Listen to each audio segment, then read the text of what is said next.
A CPMI de 8 de janeiro ainda é um assunto que gera muitas discussões. O governo Lula, através de articulações, conseguiu ganhar maioria, ou seja, um instrumento que é da oposição para fiscalizar o governo, perdeu o objeto principal porque o governo conseguiu colocar seus tentáculos e se tornar a maioria. Tem gente que acha que isso é normal. Eu não vejo a normalidade disso. É um instrumento que deveria efetivamente fiscalizar o governo. Mas dentro dessa situação, ainda com minoria, a oposição está conseguindo fazer alguns avanços contrários ao atual governo, contrários a Lula. Dentre um dos que foram aprovados, dos relatórios, é dados sobre a viagem de Lula. E um relatório da BIM foi entregue, na verdade, um relatório do GSI foi entregue que tem informações da BIM, já a CPMI, e foi vazado para a mídia. E a gente vai falar um pouquinho mais sobre o que aconteceu nesse caso aqui. A gente vai falar com vocês também sobre um assunto grave do ex-juiz Sérgio Moro e a questão da possibilidade dele ter sido sequestrado. Isso aí era um plano que já existia contra Moro, deu muita repercussão e agora tem novos dados sobre o assunto. Certo? Vamos falar sobre isso? Então seja muito bem-vindo a mais um editorial de sábado aqui do nosso canal. É sempre um prazer estar aqui com vocês. A gente tenta trazer o trabalho mais sério possível. Ainda estamos em Minas Gerais aqui, então um momento de descontração, né, no final de semana, e mesmo assim a gente não deixa de fazer um trabalho sério aqui com vocês, tá certo? Então, se você puder, dá um like aí, isso ajuda a dar engajamento, manda para mais pessoas, isso ajuda bastante. Curte o vídeo, inscreva-se se não for inscrito, confere se a inscrição está tudo certinho, para a gente mostrar que juntos nós queremos um Brasil melhor, um Brasil sem polarização, um Brasil que simplesmente quer que as coisas deem certo, não quer que esse discurso de ódio que vem sendo implementado continue. A gente quer apaziguação do povo brasileiro para que o povo brasileiro, enfim, consiga sair desse atoleiro. A gente quer um país sustentável, um país sério, mas está difícil, muito difícil. Então, por isso que se você puder fazer parte dessa família aqui, nós temos essa intenção juntos. Bom, vamos começar? Bora lá? Olha só, a matéria que eu trago para vocês é da Revista Oeste, lembrando que eu sempre cito a fonte é a Revista Oeste. Lula só decidiu viagem a Araraquara na tarde do dia 7 de janeiro. O documento obtido pela Revista Oeste mostra que a viagem para o interior paulista foi acionada quando a ABIN e os órgãos do governo já sabiam dos riscos de ataques a Brasília. E aí é que começa a ter novas informações sobre o caso.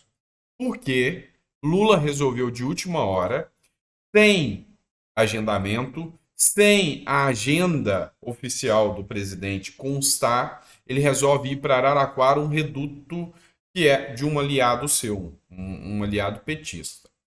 É lógico, havia uma justificativa plausível, que eram os alagamentos ou a enchente que estava dando em Araraquara, mas não era em específico naquele dia. Já estava acontecendo há mais de uma semana, com um período de alagamentos na região do estado de São Paulo, teve o caso com Tarcísio, e Lula percebe-se que juntou o útil ao agradável para não estar em Brasília e de última hora tomou uma decisão.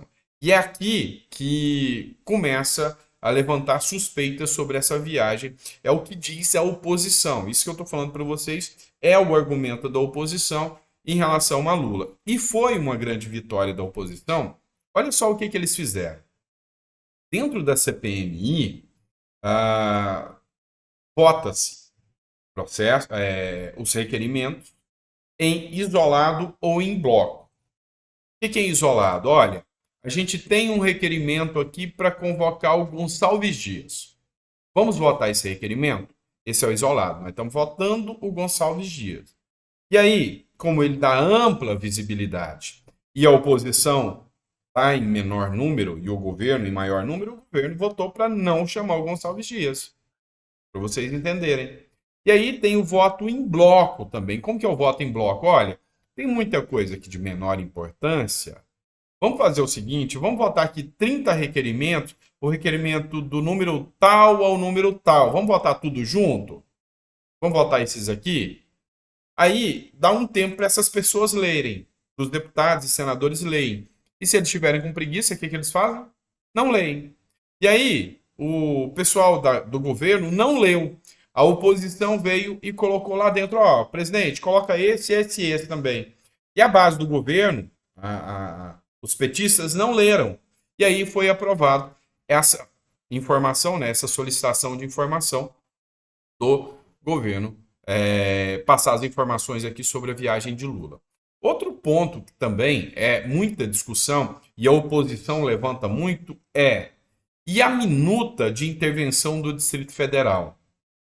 O IP da máquina, ele pode confirmar se ele já tinha sido redigido antes dos ataques ou se foi depois dos ataques. Essa é outra informação que a oposição quer muito ter acesso. Mas, enfim, o fato da própria Revista Oeste ter divulgado agora, o fato de descobrir-se que Lula resolveu ir para Araraquara depois que o governo já sabia dos ataques, reforça a narrativa e o argumento de que o governo se omitiu, ou seja, foi omisso, sabia que poderia acontecer e que queria que isso acontecesse para aproveitar-se politicamente da narrativa em torno disso. É o que a oposição alega. Muitas pessoas vêm trazendo análise sobre isso. Darcio Bracarense, ele é um influenciador aqui das redes sociais, ele escreveu o seguinte, citando essa matéria da Revista Oeste. A desculpa de uma eventual proteção por conta do golpe da dona Hilda poderia ser dada, mas então teríamos a confissão de que eles sabiam. O documento da Revista Oeste é fatal. Mesmo cientes do risco de invasão e depredação dos prédios públicos, a principal medida do governo foi tirar a digital de Lula da cena do crime. Então, esse é o argumento da oposição. E sabe, quando eu paro para analisar, eu acabei de noticiar para vocês, por exemplo, a deposição do presidente do Níger, onde a guarda presidencial, armada até os dentes, prendeu o presidente, onde o exército sentou e dialogou com a guarda presidencial e resolveu dar apoio ao golpe que aconteceu em Níger e o presidente caiu. Então, em países como a África, lá os golpes são dados com um exército e a guarda altamente armada. Em países como o Brasil, o golpe é dado com a dona Hilda com uma Bíblia na mão. É estranho o tipo de narrativa que cola e convence aqui no Brasil. Então, assim, aquilo ali foi uma coisa muito vexatória, deplorável. Foi uma das cenas mais ridículas que o Brasil já teve, aquela invasão aos prédios dos três poderes. E aí, até onde o governo tem uma responsabilidade em cima disso, tá? Então, essa é a verdadeira missão agora da oposição. Vamos lá, pessoal. Vamos trazer mais informações para vocês. Já que eu falei da viagem de Lula para Araraquara, aproveita que hoje é sábado, descansa um pouquinho, porque segunda você tem que trabalhar mais. Porque o Ricardo Arruda aqui traz mais informação. Ricardo Arruda que é deputado, tá? Lula prepara giro pela África em agosto para participar de cúpulas e se reunir com líderes políticos. Tá? Essa fonte da matéria aqui é da Globo, do G1, que o Ricardo Arruda cita, e ele escreve o seguinte: deputado federal, abre aspas, deputado estadual, abre aspas. Esta será a segunda viagem de Lula ao continente africano, desde que tomou posse, em janeiro deste ano. Há 2 semanas, o presidente fez uma passagem rápida a Cabo Verde, arquipélago africano do Atlântico. Lembrando que foi aquela situação vexatória, onde Lula agradeceu pelos 350 anos de serviços prestados durante a escravidão, repercutiu muito mal nas redes, repercutiu muito mal mundialmente a fala do Lula, foi alvo até de críticas de jornais ao redor do mundo, e agora Lula pretende voltar à África novamente, e a cada viagem do Lula quem banca toda essa viagem do Lula, né, e sempre dotada da primeira-dama, que matéria publicada agora diz que em 7 meses ela já viajou mais do que os 4 anos da primeira-dama Michele Bolsonaro, ex-primeira-dama Michele Bolsonaro, e que os gastos foram extremamente superiores, ou seja, quem paga toda essa conta somos nós. Vamos lá, pessoal. Mais um editorial que a gente vai trazer para vocês agora, uma matéria, também a gente vai citar a Revista Oeste. Então, a fonte, Revista Oeste. E esse aqui é um ponto muito interessante e caro ao nosso entendimento aqui. Alexandre de Moraes suspende processo sobre a revisão da vida toda do INSS. Eu vou ler um trecho para explicar para vocês. O Supremo Tribunal Federal, através do ministro Alexandre de Moraes, determinou na sexta-feira, dia 28, a suspensão de todos os processos que correm na Justiça sobre a revisão da vida toda. A decisão atende a um recurso movido pelo Instituto Nacional de Seguro Social contra uma decisão do STF que havia decidido em dezembro do ano passado que todos os aposentados e pensionistas teriam direito à medida e à revisão da vida toda. Segundo a decisão, os processos a respeito desse tema nas instâncias inferiores do Judiciário deverão permanecer suspensos até o julgamento do recurso. Vamos entender um pouco mais sobre isso aqui. A revisão da vida toda é uma ação que corre na Justiça, porque quando se instituiu o Plano Real, o governo ele mudou a forma de calcular isso lá em 94. Então teve um período de transição de 1994 até 99. Quem recebia mais, quem pagava mais antes e depois passou a pagar menos, teve uma redução muito grande nos valores das suas aposentadorias. E isso aqui é algo que o governo vem roubando esses aposentados desde 1994. E quem tem direito a esse tipo de ação dá valores vultosos, ou seja, valores efetivamente consideráveis. Então, acontece que o STF, durante ainda a gestão Bolsonaro, falou, ó, vamos mandar pagar, porque se for, é mais uma conta aí para o Bolsonaro pagar. E aí, acontece que foi impetrado um recurso, e esse recurso está sendo analisado agora. O ministro do Supremo, Alexandre de Moraes, mandou suspender todos os processos até que o recurso seja julgado. E a minha visão é que vai ser uma decisão política e não uma decisão jurídica. Ou seja, o rombo que se criará nas contas públicas é gigantesco. É gigantesco, porque há muito tempo o governo vem roubando os aposentados. E aí, não vão jogar nas costas do Lula para pagar essa conta dos aposentados. De jeito nenhum. Por quê? Porque tem muito dinheiro que o Lula precisa para bancar a máquina pública, inclusive para bancar os altos salários do próprio judiciário. Então, a decisão vai ser política, sim. Só esse ano, esse primeiro período agora, as contas do governo vão fechar com um déficit de mais de 40 bilhões de reais, em comparação ao Bolsonaro, que entregou com mais de 50 bilhões de ativos, ou seja, positivos. E aí, meu amigo, essa conta quem vai pagar somos nós. Então, o aposentado vai estar na mira aqui. Quando é para gastar com pautas efetivamente públicas, aí, meu amigo, tira. Agora, quando é para gastar com o Centrão, com os deputados, com salários de mais de 600 mil, 700 mil de juízes, aí tá tudo bem. E o porquê que eu digo isso?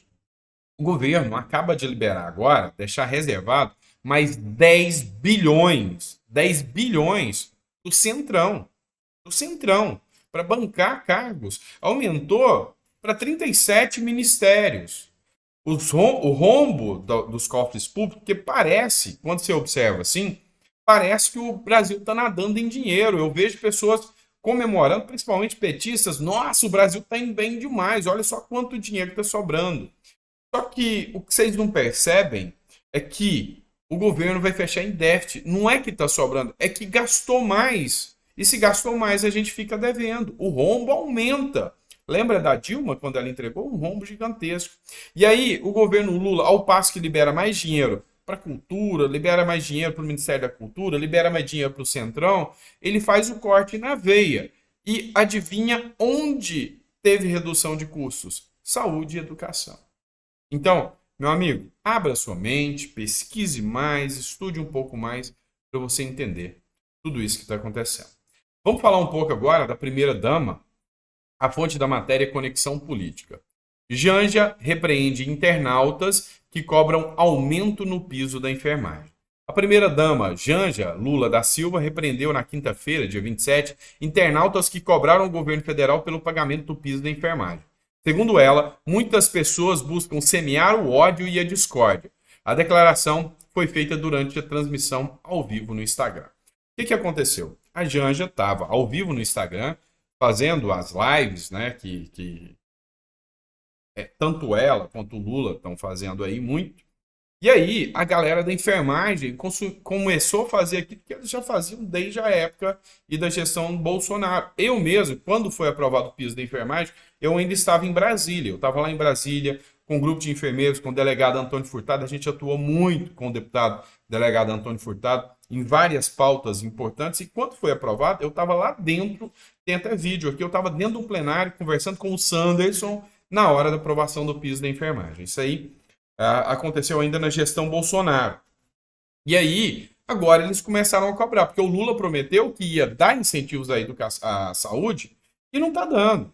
Lembra do caso de que os enfermeiros são nossos heróis, mas na hora de reconhecê-los, aí nada. E aí a Janja se sentiu ofendida e começou a soltar os cachorros em cima dos enfermeiros. Aí ela brava, falou que estava disseminando ódio, que ficam cobrando, que não é hora. E assim, não é a primeira vez que ela faz isso, ela já tem uma fama de mandona, de autoritária. O grande fato é que parece que alguém da assessoria foi lá e deu um puxão de orelha nela, e nesse puxão de orelha ela voltou atrás depois na live. Não, gente, mas é que o governo Lula é o que mais fez pela saúde e tentou passar o pano ali, justificar a situação, mas já pegou mal, todo mundo já viu um pouco mais sobre o modo de atuação da primeira-dama. Então, assim, já viu que ela é mandona, autoritária, aquele discursinho de, pessoa simples, gente boa não é, manda as mestres de cerimônia, segura um pouco aí, amiga, num tom arrogante. E, assim, muita gente que antes defendia a Janja, agora já mudou o discurso e falou, não, ela não se adapta, ela é arrogante, ela é prepotente, a forma que ela lida com as pessoas, tá? Vamos lá, pessoal. Não quero deixar muito longo, mas tem mais conteúdo para vocês aqui, ó. Também da Revista Oeste. O acaso atrapalhou o plano de sequestro de Moro. O primeiro comando da capital, que é o PCC, começou a monitorar o senador Sérgio Moro, União Brasil, em maio de 2022. Ou seja, desde maio de 2022, eles já estão monitorando o Moro, que é um desafeto do crime organizado, tá? Naquela época, a facção havia alugado uma chácara, 48 quilômetros de Curitiba, que serviria como cativeiro do parlamentar. Duas circunstâncias alheias ao plano do PCC foram cruciais para que o ex-juiz da Lava Jato não fosse sequestrado. A revista Veja publicou detalhes da investigação sigilosa da Polícia Federal, que em março prendeu 9 integrantes da organização criminosa. O PCC monitorou o senador 7 meses e planejou minuciosamente seu sequestro. E aí o que aconteceu? Eles deixaram a vazar para uma pessoa que ia alugar do que poderia se tratar. E por acaso essa pessoa denunciou e aí acabou chegando aos mandantes do crime. Ou seja, se não fosse a sorte do Moro, se não fosse o acaso aqui mesmo, o Moro, hora dessa, pouco provável que estivesse até entre nós, sabe? E é o bom e velho amor, né? Porque o que a gente vai dizer? Será que foi alguém da direita que queria fazer isso? Gente, qual o motivo do PCC querer fazer isso? Ódio ao combate ao crime organizado. Cara, o Sérgio Moro fez um trabalho muito importante no combate ao crime organizado durante a gestão Moro no Ministério da Justiça. A gente sabe que aconteceu várias e várias apreensões, foram recordes as apreensões. Então, assim, o Moro é uma pessoa não grata no crime organizado, tanto o crime de colarinho branco dos políticos, quanto o crime organizado depois que passou a ser ministro da Justiça. Tá? Vamos lá. a gente pode não participar da Olimpíada este ano. Essa matéria do jornal Metrópolis, saiba por que o Brasil corre o risco de ser banido das Olimpíadas. Interferência do governo em recursos que são passados a comitês esportivos já causou o mesmo problema na Itália. Vamos lá. Você sabe, você deve estar sabendo, não sei se já te contaram, se não contaram, eu vou te contar esse segredo agora, que na gestão do presidente anterior existia 22 ministérios. E funcionava tudo muito bem, obrigado, da mesma forma. Agora pulou para 37, quem está pagando essa conta é você. E o intuito principal é o quê? É colocar mais cargo para a companheirada, ou seja, tem mais gente ali que vai ajudar o governo Lula. E nem sempre pessoas tão técnicas, conhecedoras dos trâmites necessários para fazer um ministério andar. E aí, dentro do esporte, o Lula colocou pessoa de representatividade, Ana Moser, que é ícone do esporte, mas uma coisa é você saber praticar um esporte, outra coisa é você gerenciar. Mistério, são coisas totalmente diversas. E aí, o governo Lula, ele não gosta muito de dinheiro, né? Parece que não. O governo Lula resolveu meter o pitaco em como que os comitês poderiam gerir o dinheiro do esporte. E isso aí, que é o COI, o Comitê Olímpico Internacional, não gostou nada. A Itália já tentou fazer isso uma vez, e o Lula aqui já mandou uma resolução e já está fazendo isso. Então, a chance do Brasil não participar da Olimpíada se torna grande com essa situação aqui. É o que o Marcondes Brito traz nessa matéria do Jornal Metrópolis. Quem quiser confirmar, fica à vontade. Eu sempre cito a fonte da matéria para que vocês vejam. Então, é aquela questão que eu já falei para vocês. O Lula criticou Bolsonaro dizendo que não precisa colocar pessoas técnicas, tem que ser político ou pessoas com grande influência para tomar conta dos ministérios, que o político sabe tomar conta de tudo. Sendo que a grande bandeira de Bolsonaro era colocar ministros técnicos. Aí veio o Marcos Ponte, o próprio Moro, que eu citei agora para vocês. Agora, o Lula acaba de mostrar para a sociedade que a falta de político técnico, de ministros técnicos, mas sim ministros políticos, são grandes problemas que nós é que pagamos a conta, que nós é que respondemos por isso. Tá? Enfim, né? Vamos torcer para que o Brasil dê certo. É a única coisa que resta a nós agora é torcer para que dê certo e fiscalizar. É nosso papel também. Tá certo? Muito obrigado. Que Deus abençoe. A gente volta em mais um editorial daqui a pouquinho. A gente coloca mais um editorial para vocês. Às 7 horas a gente está de volta, tá bom? Grande abraço, fica com Deus e até a próxima.